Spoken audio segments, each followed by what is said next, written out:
Well, sabi naman nila, Sen, surprise ito para bagang may konting pagdududa rin po.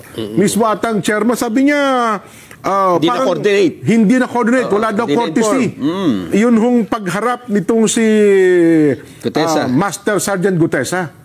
Wala daw courtesya doon sa komite at maging sa chairman ng walang courtesya. Walang courtesya. Paano po masasabi na walang courtesya? Di ba nagsalita ako, sabi ko, Mr. Chair, I am going to consume the remaining time that I have to make a disclosure.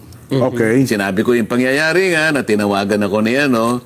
At kung papayag kayo, Mr. Chair, ay iahayag ko dito yung witness na sinasabi ko.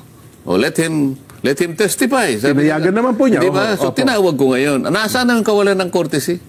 Pinagpaalam ko eh. Hindi ko na biglang nagsasalita, Mr. Chair, ito po, iupo nyo rito. Wala naman ganun. Nakikita naman po ninyo ang lahat ng nangyari. Kayo po ang higit na nakakaalam dahil napanood po ninyo pati yung paraan kung paano ko po siya inihayag sa gitna ng komite.